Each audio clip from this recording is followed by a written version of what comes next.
और साथ कैसे जीते हैं जब दरोगा, होमगार्ड से लेकर सिपाही से लेकर सीओ से लेकर कप्तान से लेकर डीएम से लेकर लेखपाल से लेकर एसडीएम से लेकर डीआईओ से लेकर जेडी से सीएमओ से लेकर डॉक्टर तक डंडा लेके और लेकर निकल पड़ेंगे वोट मांगने भाजपा के लिए। तो क्या होगा? अच्छा, परिवारवाद का जो तमका लग रहा है इसको कैसे? अच्छा, भारतीय जनता पार्टी सूची जारी करो।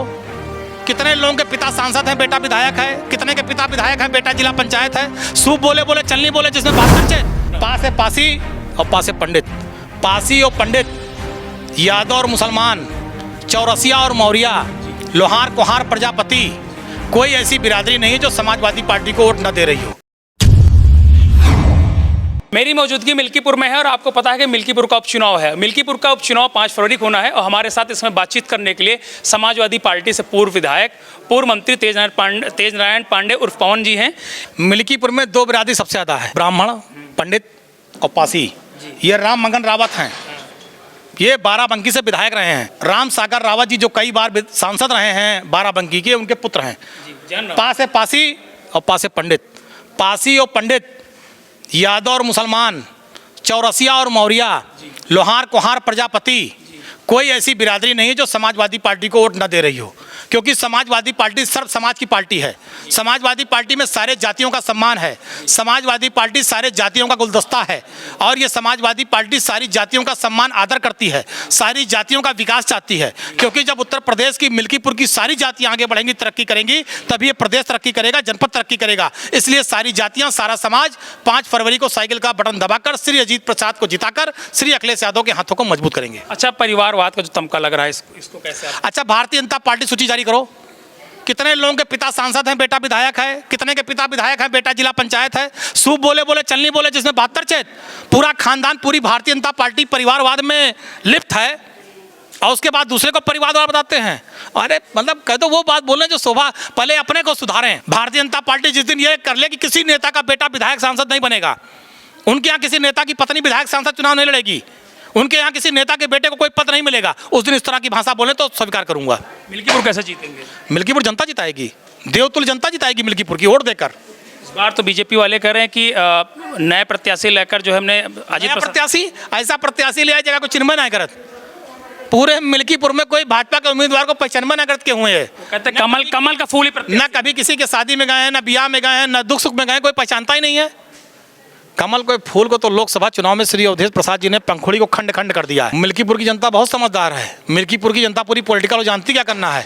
मिल्कीपुर की जनता भारतीय जनता पार्टी को भगाना चाहती है, भ्रष्टाचार को हटाना चाहती है, महंगाई खत्म करना चाहती है, अस्पताल, थाना, तहसील जो लूट का अड्डा बन गए भाजपा सरकार में उसे खत्म करना चाहती है। इसलिए साइकिल का बटन दबाएगी और भाई अजीत को जिताएगी। अब इनसे पूछो राम मंगन। एक सवाल आपसे, कल स्वास्थ्य मंत्री जी का मैं इंटरव्यू ले रहा था, राजा मंगल सिंह जी, उन्होंने कहा था कि 8 तारीख को एम्बुलेंस भेजेंगे। छोड़ो यार, 8 उनके एम्बुलेंस में डीजल खत्म बाय।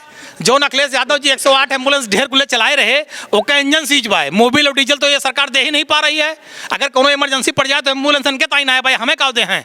अवधेश जी ने पूरी भाजपा को 24 के लोकसभा चुनाव में एम्बुलेंस में लटा दिया है। कह दो अपना पहले दिन याद करें, फिर हमारे बारे में बोलेंगे। कैसे देख रहे हैं? जैसे इन्होंने बताया कि आदरणीय पांडे जी बहुत सही कह रहे हैं। सर्व समाज आज समाजवादी पार्टी के साथ खड़ा है और मिल्कीपुर आने वाली जो 5 तारीख को वोट पड़ेगा और जब खुलेगा तो पता चलेगा कि अजीत प्रसाद भारी मतों से चुनाव जीतेंगे। फार्मूला पांडे जी ने बताया और फार्मूला आप जानते हैं।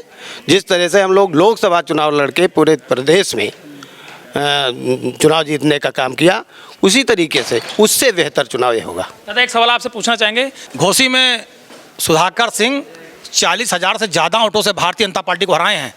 भारतीय जनता पार्टी सत्ता में थी और समाजवादी पार्टी विपक्ष में है। 7 सीटें हारे भी हैं। अरे तो जीते भी तो हैं।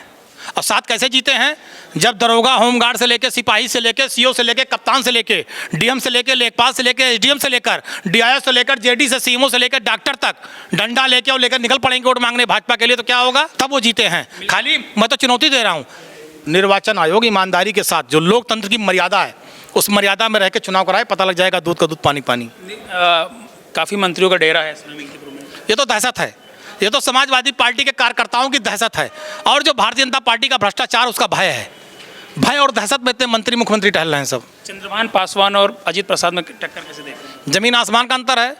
अजीत प्रसाद मिल्कीपुर का बेटा है, चंद्रप्रसाद पासवान बाहरी हैं, उन्हें कुछ चिन्ह बनाए कर।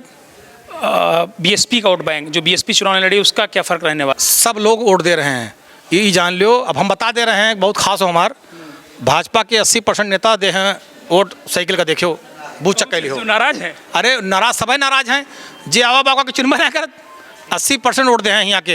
ये तो बाहरी चिल्ला रहे हैं कमल कमल कमल। आपके ऊपर बड़ी जिम्मेदारी है। मैं बता रहा हूँ बाहरी नेता चिल्ला रहे हैं कमल कमल, जो मिल्कीपुर के लोकल भाजपा के नेता सब साइकिल साइकिल चिल्ला रहे हैं। सेटिंग हो गई आपकी? हमारी कोई सेटिंग नहीं है, वो अंतरात्मा की आवाज़ पर साइकिल वोट दे रहे हैं। अब पवन पांडे जी से खास बातचीत, किनका साफ तौर पर कहना है कि इस बार मिल्कीपुर में साइकिल की सरकार रहेगी। यूपी